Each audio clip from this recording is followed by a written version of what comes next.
What's up, witches and warlocks? Puma Fist here. Lazy Sunday rant. And god damn it, it's a fucking hot, humid fucking Sunday here in Florida. Jesus fucking Christ. My grass is going fucking crazy right now. Son of a bitch. Anyway, I'm just gonna ramble a little bit. Submarines. So, I'm still cracking up about this fucking story about that goddamn submarine that, was going down to see the fucking wreckage of the Titanic and that fucking blew up underwater. Funniest thing about it, the goddamn CEO of the fucking company was on the goddamn thing.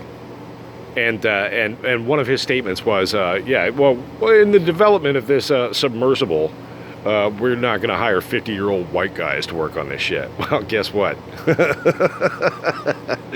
Good thing you fucking left out the 50-year-old white guys, because your shit blew up, buddy. And who the fuck would get into a goddamn submarine that was made out of carbon fiber anyway? What the fuck were these people thinking? Jesus Christ. It seems like rich people, somehow they make all this money, but they still don't have any goddamn common sense. Yeah, you don't make dude, a fucking submarine needs to be made out of like fucking titanium and Inconel and shit like that. With a goddamn 1 foot thick hull. Like, yeah, you're not making your shit out of carbon fiber. And the goddamn thing apparently was steered with a fucking Logitech fucking PSP fucking controller or something like that. Jesus fucking Christ. What did you expect was going to happen? The one that I feel bad about, all the people that died on that, they were a bunch of fucking idiots. That 19-year-old kid, I guess he was the son of the CEO or whatever, he didn't want to fucking go on it. It was like, this thing's not safe. And his fucking old man made him go, and now they're fucking both dead. So that's the one I feel bad about. Rest in peace, buddy, man.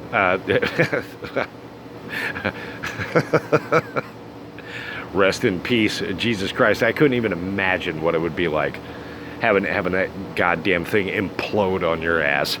Holy fuck. The good news is they probably didn't feel a goddamn thing. It was like 5,500 pounds per square inch that was being put on that much pressure on that fucking thing. So when it went fast. They probably did. They probably just didn't even realize it. 1 second they were there, the next second they weren't. So that's nature's mercy, Poseidon's fucking mercy. We'll say that. With that fucking pressure, Jesus Christ, what a bunch of dummies. So, aside from that, what else do we got? We got, ISOM number 2, right? Eric July. Yeah, you know what? It's definitely not a crowdfunder. Definitely not a crowdfunder. But it looks like he's probably on track to make as much money with ISOM number 2 that he did with ISOM number 1. So I'll have to eat my hat on that one. I didn't think it was going to do as well, but it looks like it's on track to meet or exceed the expectations of the first, definitely not a crowdfunder, with ISOM number 1. And he's got Chuck Dixon working more or less a little bit more on some of this stuff, which is good. That's what I said with ISOM number 1. He should have had fucking Chuck Dixon write it from the beginning. But he didn't fucking do that, and now Chuck Dixon is working on ISOM number 2 or some of the stuff associated with it. And to be honest with you, I don't know. I don't think that's really going to make a difference either. And I'll tell you why. Chuck Dixon, man, did some great fucking stuff when he was working in the industry. He's one of my favorite Punisher writers. Fantastic. But I don't know, man. I think some of these guys, especially when they get kicked out of Marvel or DC or wherever the fuck they're getting kicked out of, right? I don't know.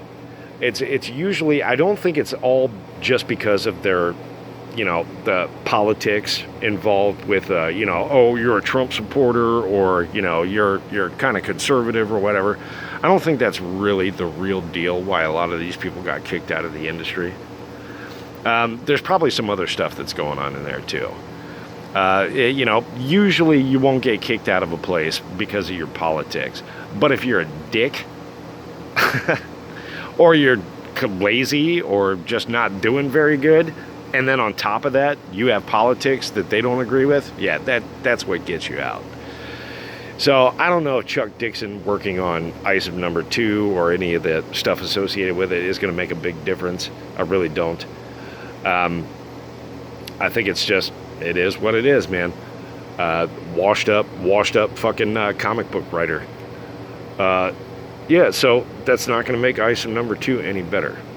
It's not going to make ISM number 2 any better. And as far as the whole crowdfunding thing goes, it's definitely not a crowdfunder. Definitely not a crowdfunder. Eric July's doing the same thing again. He's just banking on his fan base, paying to stick it to the fucking industry, right? Yeah, we're fighting the industry. We're the alternative. We're the guys that are going to fucking do better than them. He's just relying on his fucking fans to keep supporting him based on that. It has nothing to do with the content. Nothing at all. So where do we go from here? Where do we go from here? Is ISM number 3 gonna fucking ramp up and be a great book? ISM number 2 is just going to be more of the same. We're probably going to end up getting left with a bunch of fucking questions, just like we did with ISM number 1. It's going to be scatterbrained and half-hearted, just like ISM number 1.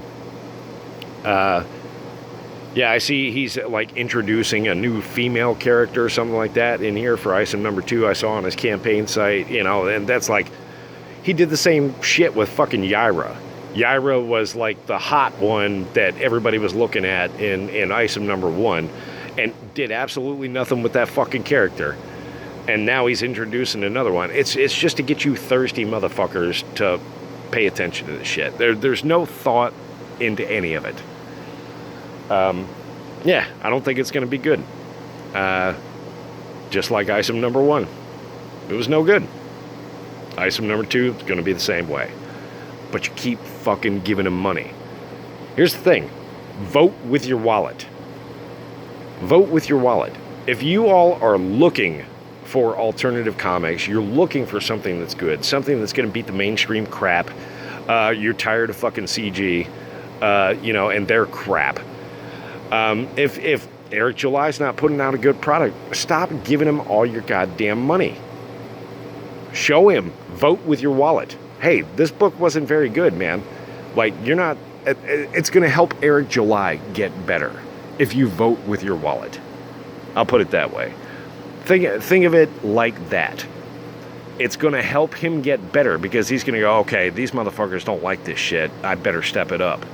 If you just keep giving him fucking money, regardless, what's his motivation to fucking make something good?